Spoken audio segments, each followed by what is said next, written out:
Cybèle, je suis étudiante en master à la faculté de droit de Nancy. Bienvenue sur Explore ton potentiel, le nouveau rendez-vous mensuel proposé par le SOIP, qui est le service d'orientation et d'insertion professionnelle de l'Université de Lorraine. L'objectif des différents rendez-vous est de t'informer sur les dispositifs offerts par le SOIP. Pour cela, j'ai à mes côtés Jeanne, bonjour Jeanne, Bonjour Cybèle. qui va nous accompagner pendant toute la durée de ce live. Jeanne, peux-tu te présenter en quelques mots, s'il te plaît? Oui, donc bonjour à toutes et à tous. Moi, je suis Jeanne Gebler, je suis psychologue de l'éducation nationale. Je travaille ici au service d'orientation et d'insertion professionnelle et au SOIP, mais aussi dans un lycée général, mais aussi au CIO de Vendeuvre, ainsi qu'à la maison départementale des personnes handicapées. Voilà, donc ici au SOIP, en fait, je reçois les étudiants, tous les étudiants de l'Université de Lorraine, et je les reçois, moi, en tant que psychologue de l'éducation nationale, en entretien individuel. Et j'ai beaucoup de questions sur la réorientation. C'est vraiment une thématique qui revient, je dirais, dans 70% de mes entretiens, pour des réorientations quand on est en première année, mais parfois aussi en deuxième, en troisième année. Et je pense que voilà, il faut vraiment se dire que c'est quelque chose qui fait partie du parcours étudiant, qui peut en faire partie, et qu'il faut vraiment le prendre comme quelque chose d'assez naturel. En tout cas, c'est important de ne pas se contraindre à rester dans une formation qui ne te convient pas, parce que sinon, tu ne seras pas en réussite. Et dans l'enseignement supérieur, vraiment, le premier facteur de réussite, à condition qu'on ait les prérequis, c'est vraiment la motivation. Et juste avant de passer à la suite des questions, je te rappelle que tu peux aller voir le témoignage d'étudiants qui se sont réorientés et tu les trouveras dans la partie réelle sur la page Instagram de l'Université de Lorraine. Oui, alors continuons. Quelles sont les missions du SOIP? Donc le SOIP, c'est un service à la fois d'orientation et aussi d'insertion professionnelle. Donc sur la thématique de l'orientation, de la réorientation, on accompagne tous les étudiants de l'Université de Lorraine, qu'ils soient en licence, à l'IUT, en master. Donc on est vraiment ouvert dans des écoles de l'Université de Lorraine. Et on a 3 sites. Donc ici à Nancy, sur le campus sciences humaines et sociales, où on accueille aussi les étudiants du campus de droit, éco, gestion, ceux de l'IAE, voilà, tout ce qui est un petit peu, je vais dire, non scientifique.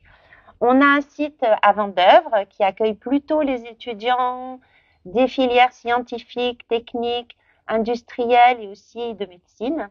Et puis à Metz, on a un site qui regroupe, on a un seul site, donc qui regroupe tous les étudiants. Et dis-moi, toi, Cybèle, tu connais aussi le SOIP? Oui, effectivement. Donc je fais partie de l'équipe des ambassadeurs qui allons à la rencontre des lycéens dans leur lycée. Et justement, les lycéens nous parlent presque tout le temps de la plateforme Parcoursup. Mais pourquoi parler aujourd'hui de Parcoursup? Je pensais que c'était seulement pour les lycéens. Ce n'est pas le cas. Ah non, non, non, Parcoursup, c'est vraiment la plateforme sur laquelle on fait des vœux pour toute première année, en première année de l'enseignement supérieur. Donc en licence, en IUT, même aussi hors de l'université. Donc c'est vraiment une plateforme pour une inscription dans une première année et pas forcément pour une première inscription quand on est en terminale. D'accord. Mais comment cela fonctionne? C'est la même plateforme que lorsqu'on était au lycée? Oui, c'est exactement la même plateforme. Il y a une plateforme unique, parcoursup.fr. Donc, c'est le même calendrier aussi. Donc, attention, les dates sont quand même assez fixes. Donc, ça a ouvert le 17 janvier. On a jusqu'au 14 mars pour faire les vœux. Et ensuite, on pourra compléter son dossier jusque début avril. Comme l'année dernière, il y a une phase principale que je viens de citer. Et ensuite, au mois de juin, il y a une phase complémentaire, c'est-à-dire là, on remet sur la table les formations qui n'auraient pas éventuellement fait le plein. Mais attention, toutes les formations ne sont pas en procédure complémentaire, donc il vaut mieux dans un premier temps dans la phase principale, faire un maximum de vœux pour ensuite éventuellement se désister. Donc Parcoursup est déjà ouvert. Oui, donc Parcoursup est déjà ouvert depuis le 17 janvier jusqu'encore le 14 mars. Par rapport à l'année dernière, un petit changement, enfin, si vous étiez surtout au lycée, parce que quand on est au lycée, les enseignants remplissent ce qu'on appelle une fiche à venir sur laquelle ils donnent leur avis sur la formation qui est demandée par l'étudiant. Donc forcément, quand on est déjà à l'université en L1 ou en L2, on n'a plus cette fiche à venir, mais on peut solliciter, on peut éditer une fiche qui s'appelle la fiche de suivi de réorientation. C'est pour dire que si elle existe sur le site, c'est que bien la réorientation s'adresse bien aussi aux étudiants. Et sur cette fiche, on doit indiquer toutes les démarches qu'on a effectuées pour se réorienter. Et on peut donc demander à un psychologue de l'éducation nationale, à un psy-IN, de donner son avis. Donc ça peut se faire au SOIP, mais ça peut se faire aussi dans les CIO. Mais attention, uniquement si on a rencontré, c'est une fiche de suivi. Donc forcément, pour qu'on ait rencontré, je ne vais pas te faire une fiche de suivi si je ne sais pas qui tu es et si on n'a pas pu échanger ensemble. D'accord. Pour ceux qui viennent de rejoindre le live, je te rappelle que nous parlons de Parcoursup. Et donc, oui, donc c'est une période très courte pour faire ses vœux. Mais si je me pose encore des questions sur une éventuelle réorientation, ou alors si je ne sais pas quelle formation m'intéresse, que puis-je faire? Alors, à cette période de l'année, tu peux te renseigner d'abord sur les formations. C'est-à-dire qu'entre autres, là, il y a les portes ouvertes. C'est le moment à l'Université de Lorraine, ce week-end, le samedi 10, et puis aussi samedi prochain, le 17 février. On a à peu près toutes les composantes de l'Université de Lorraine sur l'ensemble du territoire, pas seulement sur Nancy où nous sommes aujourd'hui. Donc ça, c'est vraiment important. Ça va permettre de vérifier que ce qu'on imagine, c'est bien la réalité.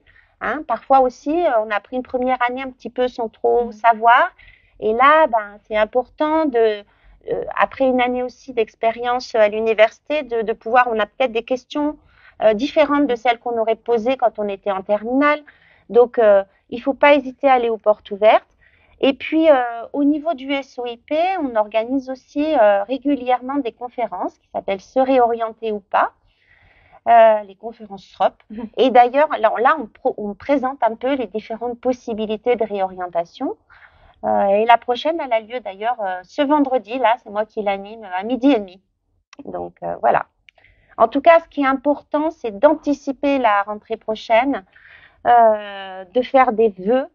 Et même si on n'est pas encore trop sûr, il vaut mieux en faire un peu plus. Et puis finalement, au mois de juin, se dire, tiens, finalement, non, ça m'intéresse moins. Au cas où. Voilà, parce qu'après le 14 mars, on ne peut plus rien rentrer. Mais ça, je pense que quand on a été en terminale, on sait déjà qu'il y a une date butoir. Et si une fois renseignée, j'ai encore besoin d'affiner ma réflexion pour me décider pour l'année prochaine. Donc là, il ne faut pas hésiter à contacter ici, le SOIP ici à Vendeuvre ou à Metz, par téléphone, par mail. On a nos horaires d'ouverture qui sont au public, qui sont affichés, mais globalement, on est ouvert toute la semaine. Et puis, j'ai mes collègues de l'accueil qui vont aussi pouvoir donner des premières informations. Et puis, éventuellement, vous t'orienter vers des rendez-vous, en sachant qu'en ce moment, le délai de rendez-vous est assez long. Donc, prochain rendez-vous, c'est à partir du 15-20 mars. Voilà, donc sinon, il y a quand même les CIO qui peuvent être là également. D'accord. Merci Jeanne pour ces informations. Donc, les mots-clés par rapport à Parcoursup, c'est bien d'anticiper et de faire attention au calendrier. Voilà, anticiper, bien réfléchir et peut-être en amont, c'est pas spécifique à Parcoursup, mais avoir analysé finalement pourquoi ça n'a pas marché cette année, pourquoi on n'a pas aimé pour se donner un maximum de chances de trouver une formation qui nous convient. Merci beaucoup Jeanne pour ces précieuses informations. Nous allons maintenant répondre aux questions qui ont été posées pendant le live. Alors, voilà les questions qui nous ont été posées. Alors, c'est quand la réponse de l'université par rapport aux étudiants étrangers pour la première année informatique? Alors, pour un étudiant étranger qui n'était pas présent sur le territoire, qui actuellement n'est pas présent sur le territoire et qui voudrait demander une entrée en première année de quelque chose à l'université, que ce soit en informatique ou ailleurs, il fallait faire une demande d'admission préalable qui était valable jusqu'au mi-décembre. Donc, je ne sais pas trop quelle est la situation de cette étudiante. Mais si c'est pour rentrer dans une première année, les réponses des universités, que ce soit en licence ou en BUT, ce sera début juin. J'ai dû me noter la note. Voilà, mi-mai. À la fin mai, le 30 mai, il y a les premières réponses qui vont arriver. Après, sur la situation des étudiants qui sont étrangers, il faut bien faire attention. Il y a des démarches particulières parfois. D'accord. Alors, prochaine question. Comment rédiger une lettre de motivation quand on est étudiant? Alors, quand on est étudiant, c'est la même chose que quand on était lycéen. Toutes les formations, effectivement, demandent d'exposer les motivations. Pourquoi on a envie de faire cette formation?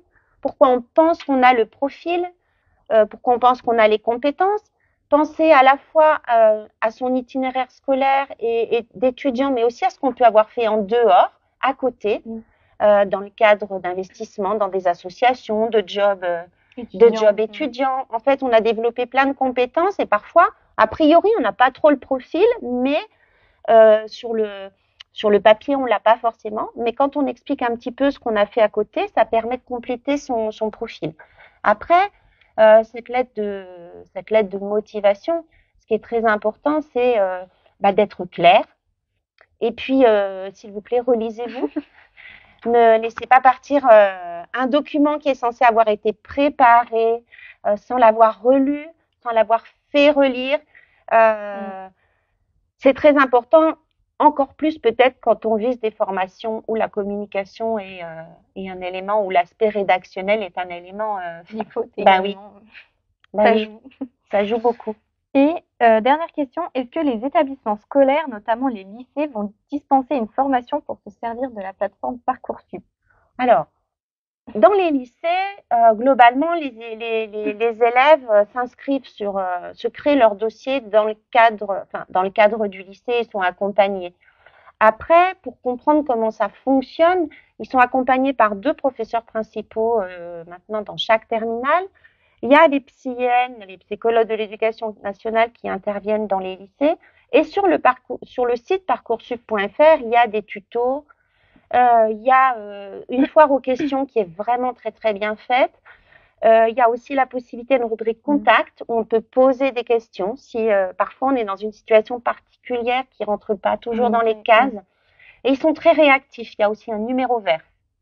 Donc voilà. Et puis sinon, voilà, on peut, on peut passer, venir, ici aussi, que ce soit pour les lycéens ou les étudiants. Merci beaucoup, Jeanne, de m'avoir accompagnée pour ce live. Je remercie également les étudiants qui ont suivi ce live. Je te rappelle donc de ne pas tarder à faire tes vœux Parcoursup et d'anticiper cette étape. Pour toute question, n'hésite pas à contacter le SOIP aussi et à aller jeter un œil sur la plateforme, sur le site parcoursup.fr où effectivement tu retrouveras plein d'informations pour t'aider.